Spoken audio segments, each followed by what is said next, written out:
Hello, everyone, and welcome back to episode 2 of your favorite podcast, Monsters and Mayhem, where we decipher, descend into, and investigate the concept of gods and monsters. My name is Zachary, and I am today's host. In this episode, we'll be hearing a bit from everyone on their takes on gods and monsters. Eva, do you want to go first? Yeah, the question other fields of expertise ask relate to gods and monsters are like, do they exist, how they exist, etc. But to me, as a huge film and book person, my question is, why are they the way they are? The more I try to explain it, the more iffy I felt.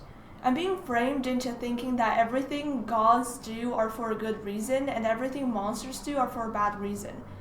Say someone did something really bad that impacts a lot of people. If you added monsters, it'd be like, this guy did this because a ghost or monster is controlling him, or he is the monster in disguise. But from a point of view of like the gods, it'd be if it wasn't for the gods, maybe it'd end up worse. It is very hard for someone to instantly blame God for not doing anything or like something bad happening. Does that make sense? Like, we're a part of this conformity for the most part, except the atheist maybe. So, do I believe that gods and monsters exist in real life? Well, you can never be too sure. I do believe in this, like, higher power above humans, but, like, it might be the same entity, but, like, it's not God. I believe in it because of personal experiences with, like, strange events that only make sense through this type of idea. But, I mean, sure, you can say it's just coincidence too many.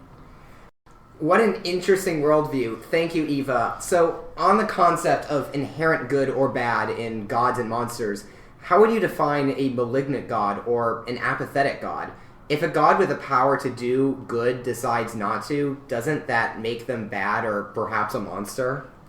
Yeah, no, I agree. The easiest way to explain my view is that monster is more than just a noun. It's, in this case, an adjective, explaining something that has the opposite meaning when it's a noun.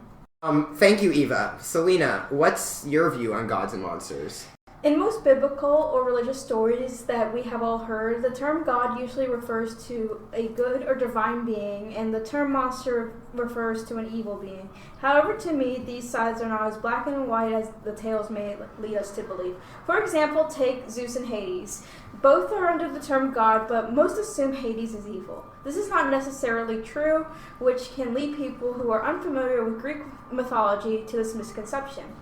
Now, as for monsters, my take is that a monster is not always an evil being, but something we don't understand. If you haven't read Frankenstein, I'm about to spoil it.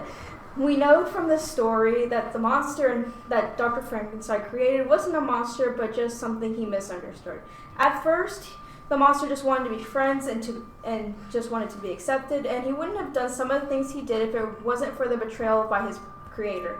If you haven't read the book, you would have never guessed that the portrayal of the green-stitched man with bolts coming out of either side of his head, seen in modern media, is really a creature who just wants to be accepted.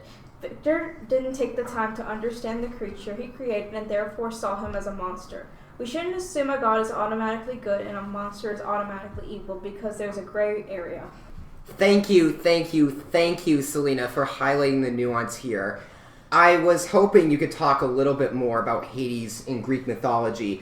I found that modern Christianity has created this sense of our underworld being inherently evil, which may have permeated into our perception of other religions.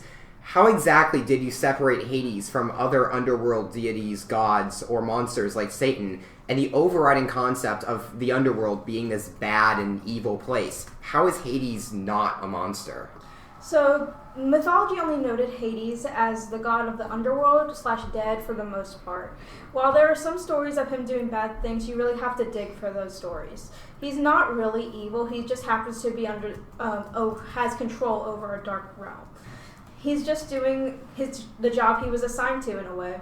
Satan, on the other hand, is known as the prince of evil spirits. He's a betrayer of God, so we see him as this vile beast or a monster, which is totally opposite of Hades. Thank you so much. Last but not least, we have Reese sharing her take on gods and monsters. Hi, yeah, so I have a little bit more of a different take on gods and monsters. Instead of just talking about their history or their justification, I want to talk a bit more about the thought process behind gods and monsters and why we need them and use them.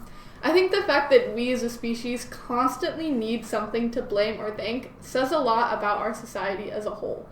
I think the idea of gods and monsters, as well as how we tie them to good and evil, comes from the fact that we are sentient beings capable of emotion and thought and all that good stuff. I really believe that everybody has something divine that they believe in, whether it's God or fate or the universe or a certain religion. To quote one of my favorite books, everybody knows they're going to die, but nobody believes it. And that's from Tuesdays with Morrie. I really don't think humans are capable of processing the idea of death, and they can't process it as an end. We need something to believe in, and from that belief comes the idea of divine beings. We have a natural need to understand why things happen and the meaning behind these things. Overall, I think gods and monsters come down to something as simple as just a coping mechanism for understanding and accepting challenges as a conscious society. That's so interesting, the idea of the personification of logic in society. I personally wouldn't call myself religious, but I do find some degree of very loose spirituality in the universe's structure. In its essence, it's all math and probability, but sometimes that math and probability can give you a path or a hint. I like to say that if the universe gives you something, you should take it. I personally don't worship it or personify it, but I do understand if some would consider it to be divine or would choose to worship or personify it. Just curious, what do you believe in, Reese? I'm also not very religious. My beliefs are pretty similar to yours, but like the best way that I would describe my belief is like I don't believe in coincidences. But I also wouldn't go as far to say that everything happens for a reason. Like I don't know, like farts can't really mean that much. That's true. But most things happen for a reason, if that makes sense. That absolutely does. Thank you, Reese, and thank you everyone for providing your amazing takes on gods and monsters. Unfortunately, we are all out of time for today, but make sure to tune in for our next episode. Thank you all for listening to Monsters and Mayhem, and see you soon.